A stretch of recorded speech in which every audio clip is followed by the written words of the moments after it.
Until 1453, trade between India and Europe flowed steadily through ancient maritime and land routes. For centuries, Arab traders mastered the monsoonal winds. The southwest monsoon in June or July brought their ships to India's Malabar coast. They collected precious spices, cotton textiles, and gems, and by November they sailed back to Arabia using the northeast retreating monsoon. Once in the Arabian Peninsula, they unloaded the cargo onto camel caravans that crossed deserts to reach ports on the Mediterranean Sea. From there, the goods traveled on to Europe, enriching merchants across continents. This centuries-old trade benefited everyone: Indian producers, Arab intermediaries, and European buyers. But then came the turning point, 1453. The Ottoman Empire captured Constantinople, today's Istanbul, and gained control over the major land routes connecting Asia and Europe. They began imposing heavy taxes and duties on goods passing through their territories. Suddenly, the cost of Indian spices in Europe soared. Trade through the old routes became risky and expensive. The Arabs and Venetians lost their advantage, and Europeans faced a spice shortage. Now spices weren't a luxury, they were a necessity. In cold European winters, meat spoiled quickly, and without refrigeration, it was spices and salt that preserved it. Spices were also prized for flavor, medicine, and ritual, but Europe's climate couldn't grow them. What followed was not merely trade, but conquest, betrayal, and blood. This was the dawn of the legendary Spice Wars that rewrote the world history. As they say, necessity is the mother of invention, and in this case, necessity became the mother of discovery. In Portugal, Prince Henry the Navigator founded a school of navigation and sponsored daring young sailors to explore the unknown seas. His vision ignited the age of exploration, changing the fate of continents. Among those inspired explorers was Christopher Columbus, who set sail westward from Spain in 1492, hoping to reach India by crossing the Atlantic. When he landed on new shores, he believed he had reached India and called the native people Indios. But these were not Indians, they were the native peoples of the Caribbean. Later, Europeans, noticing their reddish skin tone, began calling them Red Indians, and the islands became known as the West Indies, west of Europe, but named in reference to India. Soon after came Amerigo Vespucci, who realized that Columbus had actually found a new continent, not Asia.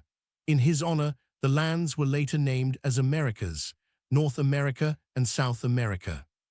Another explorer, Ferdinand Magellan, sailed around the southern tip of South America, the Strait of Magellan, and proved that the world could indeed be circumnavigated.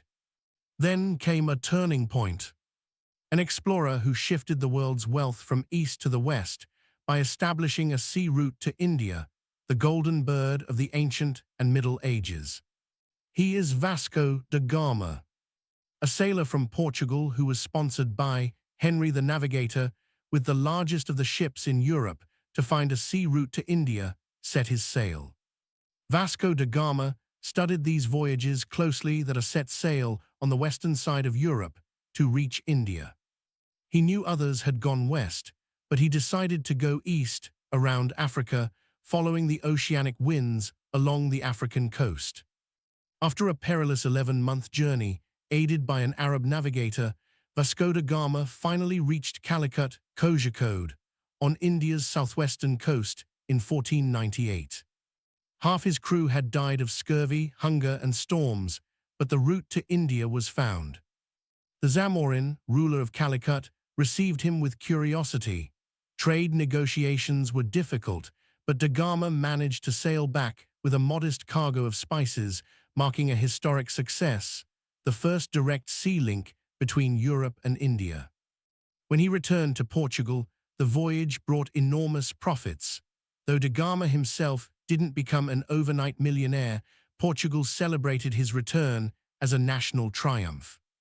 In his second voyage, Vasco da Gama returned to India in 1502 with a war cry: gold, God, and glory. He wanted to capture and monopolize the trade routes from India to Europe, spread Christianity and missionary work, and achieve fame, national prestige, personal honor, and adventure. He reached Calicut this time with more ships and more firepower. Armed with cannons and gunpowder, he sought to dominate trade by force. Conflict erupted with the Zamorin of Calicut. Though Vasco da Gama inflicted heavy damage, he couldn't conquer the city.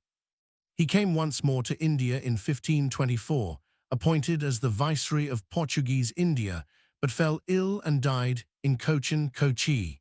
His remains were later taken back to Portugal, where they rest today, not cremated, but buried with honor. The route Vasco da Gama discovered soon became a highway of global change. Following the Portuguese came the Dutch, English, and French, each seeking dominance in trade. The Portuguese took Goa, Daman, and Diu. The Dutch focused on the East Indies, Indonesia. The French settled in Pondicherry, Marche, Karaikal, and Yanam. And the English East India Company, starting as traders, ultimately became rulers over vast parts of the Indian subcontinent. What began as a search for spices turned into centuries of colonization. All because, in 1453, a single city, Constantinople, changed hands. That single event set off a chain reaction across continents, a true butterfly effect in world history. So next time you sprinkle pepper or cinnamon on your food, remember, these tiny spices once rewrote the map of the world.